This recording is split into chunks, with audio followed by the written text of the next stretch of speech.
Mark Regev is a senior advisor to the Israeli Prime Minister, Benjamin Netanyahu. I asked him if the Israeli Defense Forces could keep forcing large numbers of people into a smaller and smaller section of Gaza. It must continue, and we urge the different humanitarian organizations to help us avoid unnecessary suffering. Ultimately, we're doing the right thing.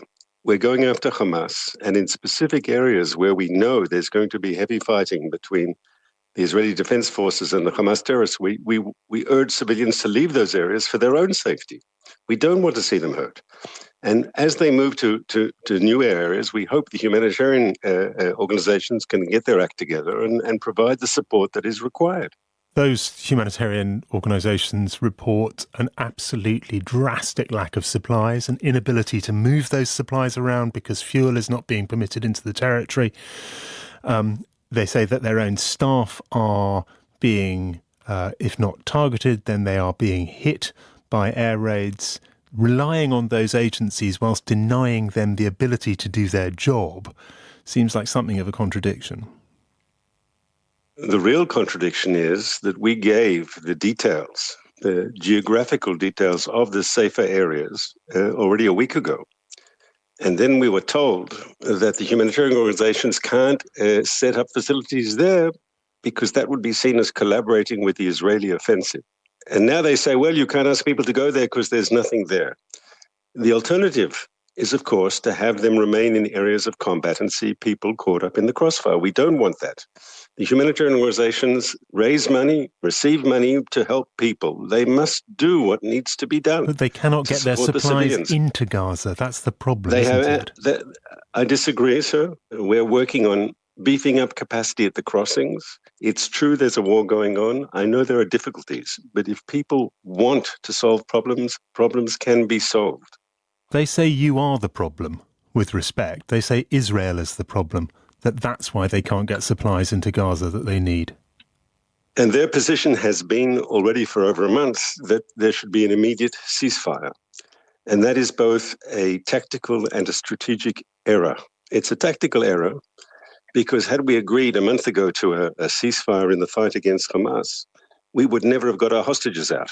110 people were saved because Hamas was desperate for a timeout, and only because of that did we get our hostages out.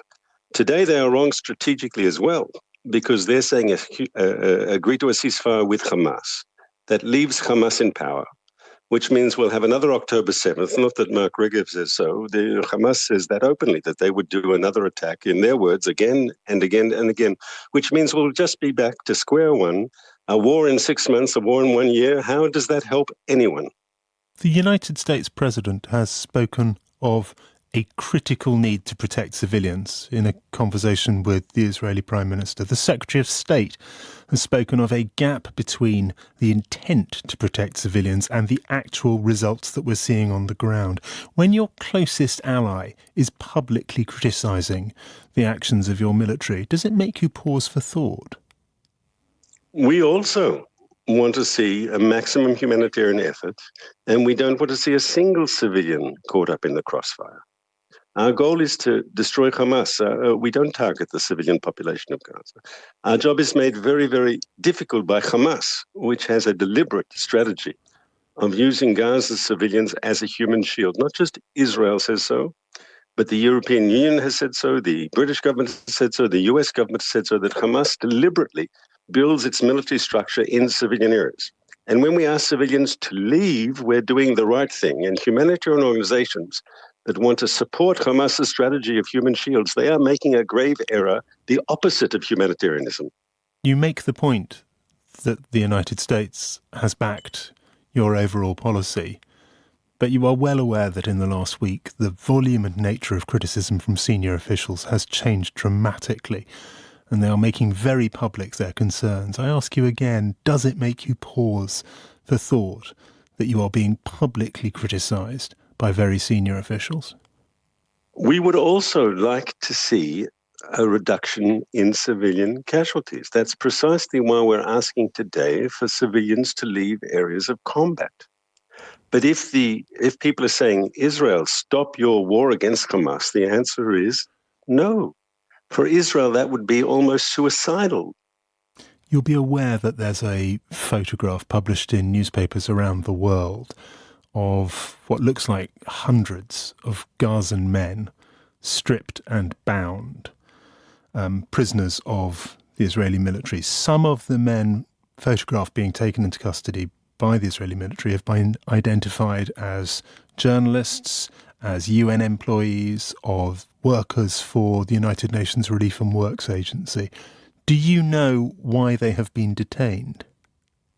I don't have precise details. I do know this. Number one, the reason they're asked to take their shirts off is because we don't want people with suicide bombings, with explosives who will, when they hurt our people, yes, our soldiers. We've already had too many soldiers fall in battle in fights with Hamas. But you must understand that we are searching out those responsible for the massacre of October 7th.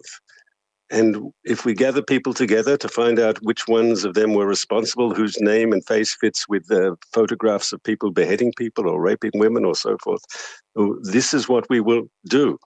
And if you say, well, some of them are UN workers, that's quite possible. We know, for example, UNRWA, the major UN agency in the Gaza Strip, Hamas controls their workers' union. That Hamas has activists in all sorts of organizations shouldn't come as a surprise to anyone. I'm not saying everyone in the organization, but the fact that they work for a UN organization doesn't mean automatically that they are not a member of Hamas. And do you know, Mr. Regev, if these men are prisoners of war or if they are civilian prisoners being placed in administrative detention who may yet face trial? I think it's clear that there will be legal processes against people who have been involved in terrorist attacks against Israeli civilians. Will the Red Cross have access to these men? So far, all Hamas prisoners in Israeli jails have had Red Cross access, and as you know correctly, the Israeli civilians and soldiers that were abducted against international law on October 7th, they, of course, have had no access to the Red Cross.